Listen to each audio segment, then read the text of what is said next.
Hey everybody, Alex Kazora, SteelersDepot.com, back with some more Pittsburgh Steelers recap and reaction to the Pittsburgh Steelers 31-28 loss to the Chicago Bears on Sunday. Pittsburgh now 6-5 on the season, out of first place in the AFC North. Let's talk about it.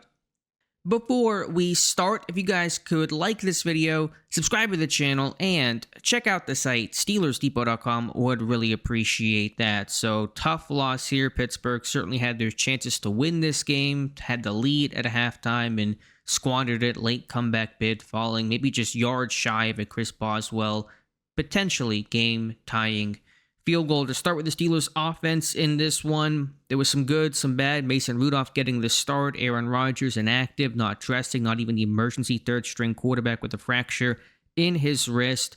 There were some moments that, Pittsburgh had a good game plan going. Kind of this, space, horizontal, almost college-like offense. A lot of swing screens and trying to play the game within this 5-yard box and take advantage of the Bears' injuries at linebacker. And there was some good creativity with Spencer Anderson and Kenneth Gainwell in this one. The fake push obviously for 55 yards and just kind of some fun stuff going on there. But you couldn't make some of those plays downfield, and that's what's really done Pittsburgh's offense in throughout the season. The inability to make any plays basically beyond 10 air yards from the line of scrimmage. The longest completion on the day for Pittsburgh, 21 yards. You had Calvin Austin, long of 19. DK Metcalf, 8 targets, a long of 8. So just completely bottled up those vertical shots that Mason Rudolph took. Just simply did not connect, starting with his very first pass of the game down the left sideline. Really nice interception by Wright, the cornerback. Metcalf not able to haul that one in, but deep shots later in the game to Roman Wilson, one that flew out of bounds to get the one DPI on Calvin Austin, which was a de facto explosive playoff penalty, but just can't do any damage downfield. Almost the opposite of last year with Russell Wilson, where it was all vertical shots and George Pickens making catches, and that was kind of it for the offense in terms of the pass game. Now you can make some hay in the short game. Kenneth Gainwell, the tight ends occasionally getting involved, but you just can't push the ball down the field. It really forces you as an offense to be perfect, to go on long drives, to convert on third down, and it's just harder to play the game that way when you got to be perfect, and the opposing offenses can hit chunk plays and create that kind of splash in the downfield pass game that really rips up yards in a hurry.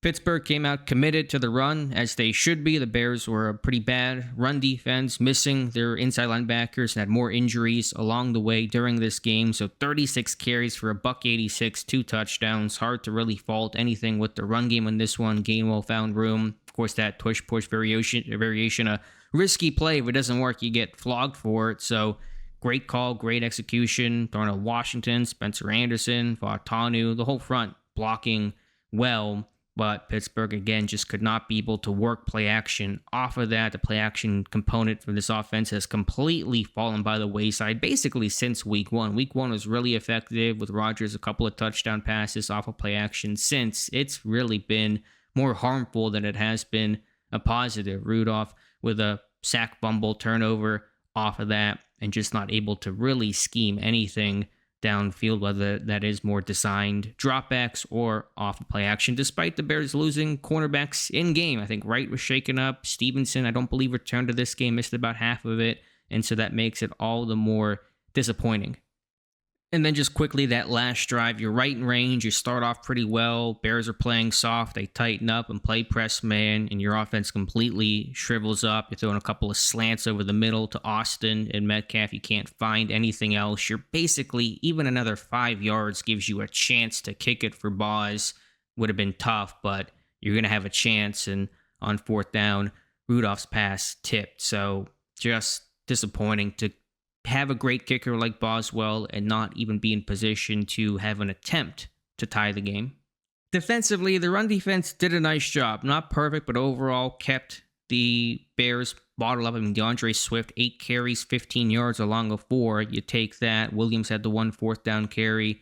Monangai had a couple of decent runs in this one, but pretty happy with the run defense. Things open up some of the zone schemes, running backs finding cuts, but basically, that was kind of the middle portion of the game where the Bears' run game got going a little bit. But, first quarter, second half, late in the game, last drive of the game for Chicago. The run defense really did stand up, which makes the pass game success of Caleb Williams all the more frustrating. Kind of a Packers game feel where you took away the run, took away Josh Jacobs in that game earlier this season, but Jordan Love carved you up, and Williams did similar. 3 touchdowns for 239 yards, finding open receivers, a touchdown to DJ Moore, the second one.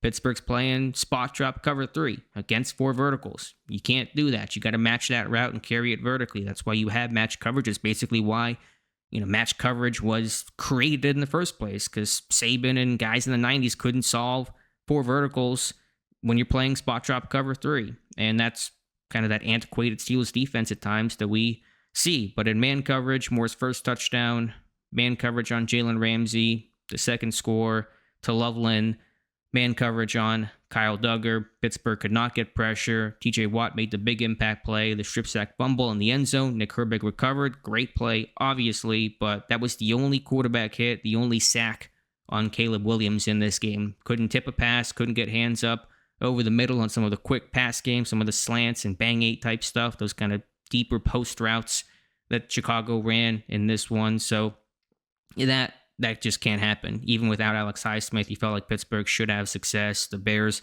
had some backup linemen in, playing on a backup left tackle, a rookie. You had one of their other guards, Jonah Jackson, go down mid-game. I don't know exactly how much time he missed, so the pass rush really wasn't there. Still had the 2 takeaways, still had good run defense, but middle of the field open. Pittsburgh could not defend that area, and frankly, Caleb Williams could have had a bunch more in this game. He missed a bunch of throws, and Pittsburgh did not do anything to defend those particular moments where Williams just is generally NFL accurate for a quarterback. He's hitting more stuff over the middle for a lot more yards in this game, probably not as close as it became. Pittsburgh on possession downs, defensively a problem. Chicago 7 of 13 on third down, including the fourth down conversion. That makes them 8 of 14, so well above 50%, and that just cannot be. The end of the half, the Bears getting those 3 points, that was a big response. Obviously, you had Chicago backed up. You feel like you were in a good spot to shut them out and not let them get that final score of the half. You were hoping to get the final score yourselves in the first half. That did not happen, so 3 points and an eventual 3-point win. Pittsburgh coming out of the half, 0 points in the third quarter. Pittsburgh has really struggled on the other side of the half whenever they're getting the ball. They've done a good job in 2-minute drills, end of the first half, getting down the field, making plays, putting the ball in the end zone. They cannot double dip. I don't know if they double dipped once this season. So they had a 6-play, 1-yard drive to open up the third quarter.